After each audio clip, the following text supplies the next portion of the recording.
All right, there was a Pitt game last night, but we did a post-game show after that. Kind of did that, for a variety of reasons. Normally we do our weekly live show on Wednesday nights, and so that kind of dovetailed nicely or fit in nicely with Pitt's game at NC State. So I was like, well, let's just do it as a post-game show. You guys seem to enjoy the post-game shows. I know I do. It's a lot of fun, even when it's not.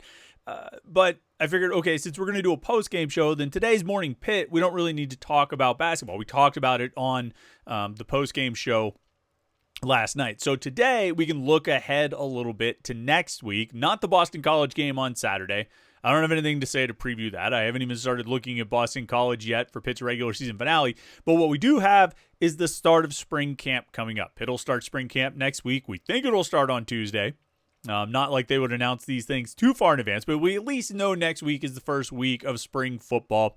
And, spring football, it gets mixed reviews on how much it means. It gets mixed reviews on how much it matters, but it's football. It's a chance to see the players in person. It's a chance to talk to the players and coaches. It's a chance to get videos and photos and camp reports and all those different things that we do as far as providing coverage on Panther-Lair.com. It's an event. It's a series of events. It's 5 weeks of events with recruiting visits and the spring game and all the different things that come along with spring camp. And so it is still a big deal, and I think it's particularly important for Pitt this year.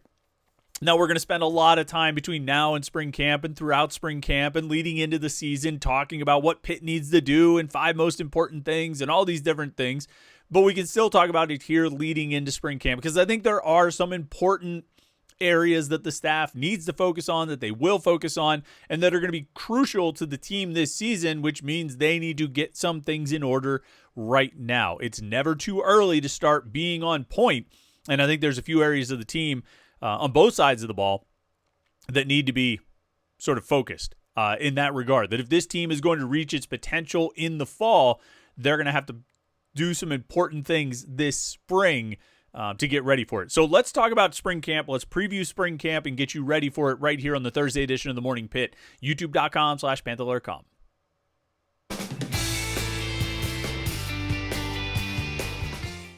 Yeah, it's Thursday here on the Morning Pitt, youtube.com/Panther-Lair.com. Of course, when spring camp starts next week, we will be at every practice that's open to the media at least, and we'll be covering it all at Panther-Lair.com. You see the website below, Panther-Lair.com. We're on the 24/7 Sports Network now, excited to be there. And listen, we've got a special promotion we've been running since we moved over to 247. You don't want to miss this, and it's going to end very soon. When it ends and you haven't taken advantage of it, don't tell me I didn't warn you, okay? This promo is not going to last much longer, but if you go sign up right now, you can get your first year of Pitt coverage at Panther-Lair.com for 75% off. There's a ton of perks that come with that. There's a ton of advantages in being in the 24/7 Sports Network. You can read every message board in the network. You can't post on all of them, but you can go read them all without any extra add-ons or subscriptions. And you can get, of course, all the Pitt coverage, which I think is the most important thing. You get our Pitt football coverage, basketball coverage, recruiting coverage, all the recruiting coverage from the 24/7 Sports Network, and the message boards to talk to other Pitt fans. All day, every day, Pitt fans are talking about Pitt sports on the message boards at Panther-Lair.com. The Between Fifth and Forbes message board, our premium football message board, the Center Court at the Pete message board, our premium basketball message board. It's all right there at Panther-Lair.com. So go check it out and do it now. All right, when you go to Panther-Lair.com, you'll see it in the upper, I think it's the left-hand corner. It says save 75% off your first year.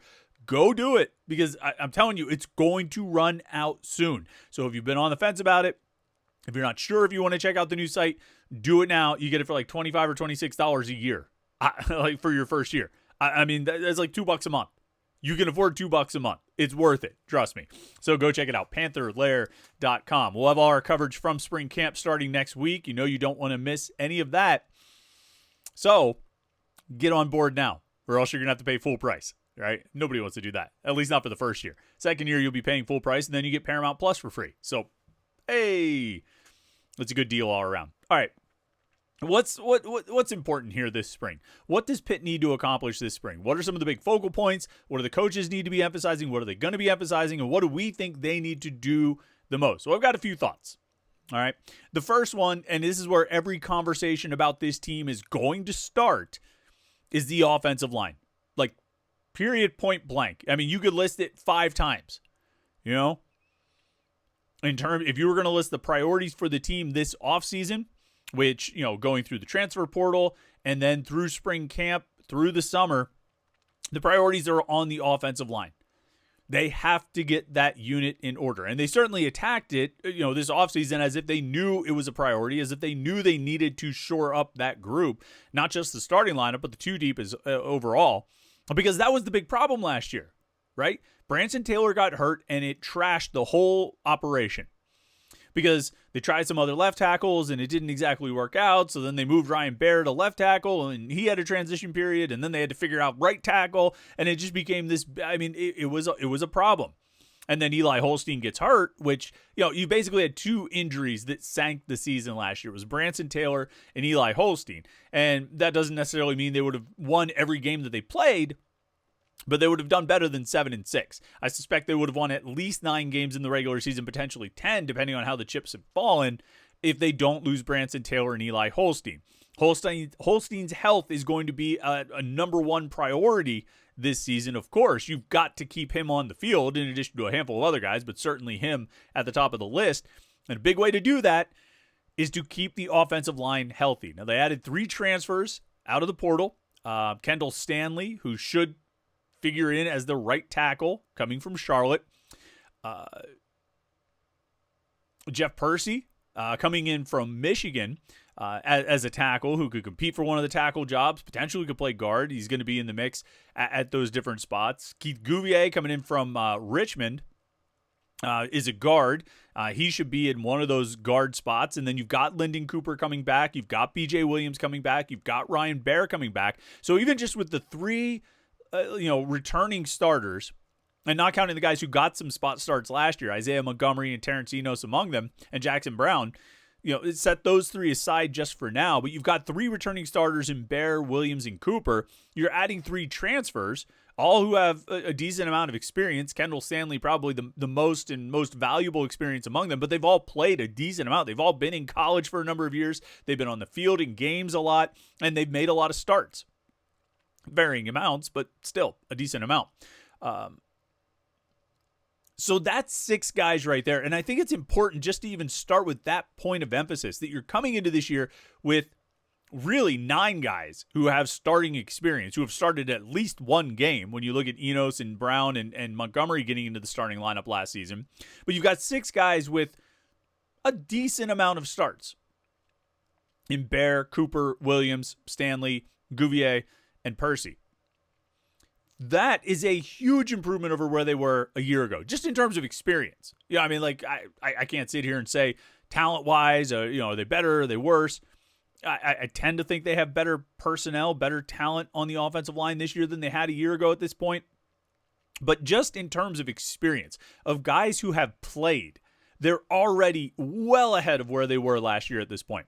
Like I said, they have 6 guys with, substantial starting experience, plus 3 more who made starts last year. That's 9 guys who have played, started games.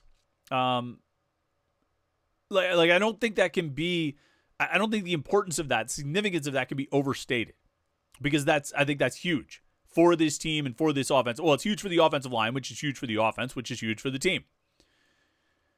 Because now, whereas last year you had 1 injury and you were starting guys, you had guys making their first career starts, or maybe Enos might have had 1 start prior to this past season before he jumped in to try to replace Taylor. But Brown and Montgomery really had no starting experience, and so they're out there playing for the first time. And that goes about how you would expect a guy playing for the first time to go. Like, even some of the best offensive linemen in Pitt history, or at least recent Pitt history, when they've gotten on the field for the first time, it hasn't always been a smashing success. Dorian Johnson's one of the best Pitt offensive linemen in the last 15 years. An All-American, a draft pick, and all this. And he was absolutely brutal his first few starts, really throughout his freshman season. Now, he was starting as a true freshman, but I mean, I always reference Jeremiah Tauchu at Georgia Tech just absolutely abusing Dorian Johnson when he started down there as a true freshman. It's just hard. It's hard to play without a lot of experience on the offensive line. It's hard to get out there for your first time and make a positive impact, to play well. It's hard. They won't be in that situation again this year. You need to shore up. You need to get a better starting five for sure. But if they run into a situation where they have an injury, and odds are they probably will because that seems to happen every year, if they run into that situation where they have to replace a starter, at least they've got an experienced player waiting behind just about every one of these spots. I think the one question mark would be center. We'll see who emerges as the backup center. I would love to see Caleb Holmes, the redshirt freshman, in that role. I think he was the best offensive line recruit in last year's recruiting class. And quite frankly, one of the best offensive linemen that Pat Arnuzzi has signed since he got to Pitt in 2015. And so I'd love to see Holmes move into that role and be ready to step on the field next year after Lyndon Cooper is gone. But for now, I think you should have quality players to fill out your starting five. And then at least, you have 4 other guys with experience to fill in the depth there. And I think that puts them so far ahead of where they were a year ago. Now, what is that? What do they have to do this spring in that regard? I think you got to start figuring out where guys fit in. You don't necessarily have to put him in Sharpie heading into training camp, but I think you want to have a pretty clear idea. If there's a guy who can play tackle or guard, figure out which one fits him best and get him settled in there. If you're trying to identify a backup center, figure out who that best option is and get him settled in. Get these guys comfortable working together. You don't want to be breaking guys in during the season because you're moving guys around and you're shuffling and playing musical chairs and all of this. Figure it out now. And again, you're not going to put the too deep in pen or Sharpie or anything like that. And that's not what I'm saying. What I am saying is you need to have a pretty concrete idea of who you're going to use and where they're going to play by the end of spring camp. That's an important part of the process. And I think that process starts right now. And a lot of it happens right now. If some guy makes a huge move in training camp and he's just clearly one of the 5 best, great. Then you sub him in. But for now, you need to come out of spring camp with a pretty clear idea of who your guys are. I also think, stretching, pulling the camera back from just the offensive line. I think this spring camp is huge for the offense as a whole. All the learning and the brand new stuff and how are you guys adapting to we'll still ask questions like how are you adapting to the offense? We'll just adjust it for the second year. But all those things happened last year. Last year it was this brand new thing and nobody knew what they were doing and it's all brand new and there's this and that. Like, it's not brand new anymore. You've been in it for a year. Transfers are coming in. It'll be new for them, but it's not new for Ryan Baer. It's not new for Lyndon Cooper. It's not new for B.J. Williams. It's not new for Isaiah Montgomery and Jackson Brown and Terrence Enos and Eli Holstein and Desmond Reed and Kenny Johnson and Jake Overman, like on and on down the list. It's not new for those guys anymore. And this needs to be a major step forward. Like no more like learning curve, no more growing pains, no more period of adjustment, no more challenges of transition or like these dudes need to know this offense. It needs to be a well-oiled machine. It showed flashes of it last season of how it could look when it really worked. But those flashes were short-lived and never consistent enough that you really felt like it was humming along. Even in a game like Cincinnati where the offense staged a furious comeback in the final 20 minutes, they were god-awful in the first half. You know what I mean? Like, so furious comeback in the final 20 minutes. They were terrible in the first 40. You can't have that. Even like I think about something like the Louisville game where Eli Holstein throws a pick on the goal line in the first drive, but up until that interception, the offense was like moving. Like that's what it needs to do 3 out of every 4 drives, 2 out of every 4 drives, something like that. Not necessarily, not saying you're going to score a touchdown 3 out of every 4 drives, but they need to move the ball like that far more consistently than they did a year ago. And I'm willing to chalk up last year, where they had inconsistencies on offense. I'm willing to chalk that up to first year in a new system, first year for Cade Bell calling plays in the ACC, first year for Eli Holstein getting on the field, first year for this, first year for that. Well, most of those first year things, they don't apply anymore. Most of those first year things are now second year things. And when you're in your second year, I expect, and they should expect, the whole operation to be a lot more effective, a lot more efficient, a lot more consistent, and just overall move a lot better. And I think that's the expectation the coaches, I'm sure they have, and the players too. That's the expectation I have from my view. This offense should be, if not night and day from where it was a year ago, it should be quite far ahead, a few miles ahead of where they were in 2024. And if they're not, it's going to be a pretty major disappointment, and it'll be an indictment on the players, it'll be an indictment on the coaches. But we're far away from that. We don't need to get to that yet, where we're indicting everyone and making broad judgments. Let's just say the offense needs to be considerably ahead of where they were a year ago, and they should, being that it's their second year. And that applies to Eli Holstein. As good as Eli Holstein was at times, he also had some times where he was not very good. He had some times where he was not a part of the solution. I don't know if, and you would go so far as to say he was part of the problem at times. Not all the time. Now, I think he had enough good moments to sort of offset the ones that didn't go so well. But he individually, just like the offense as a whole, needs to take some giant steps forward in terms of consistency and effectiveness. He needs to take some giant steps forward in terms of efficiency, effectiveness, consistency. Because he made some big splash plays that were really exciting, but he needs to be on a drive-to-drive, down-to-down, play-to-play basis. He needs to be a lot more consistent. Stretching out through the offense, you just... Desmond Reed has to be Desmond Reed. I think, receivers, tight ends, all these guys, they just step up. They got to master the offense and all of that. It's really about those three things that I just mentioned. The offensive line, Eli Holstein, and then just the overall step forward that a unit should take in its second year of learning a new system, learning a new offense, learning, new scheme, new plays, and all of that. And they'll have installation. They'll go through it all and put it all in again. But this should be very different. This should look very different. This should feel very different for Cade Bell and the rest of the staff and the players, because they should be able to hit the ground running. You know what I mean? Effectively pick up where they left off and not have to just start all over again, because they've got enough returning guys in addition to the coaching staff. So, I thought I had something else to add to that, but that's it. The offensive line, you've got to come out of spring camp having a pretty clear idea of who your guys are. You should come out of spring camp feeling really good about where Eli Holstein is as a redshirt sophomore, his second year in the offense, and you should feel pretty good about the overall effectiveness and consistency of the offense, being that it's not their first year anymore, and they're not learning a brand new thing anymore. Now, I was going to talk about both sides of the ball. I was going to talk about the offense and the defense, but I spent so much time in the offense. Maybe we'll save the defense for next week.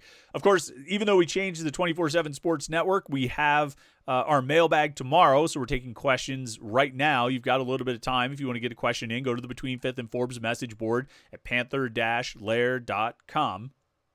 And that way you can, you'll see the mailbag thread. You can post your question there. We'll answer as many as we can in tomorrow's mailbag. And then next week, I'm guessing Monday, we'll probably recap the Boston College game. Tuesday, I'm assuming spring camp will start on Tuesday.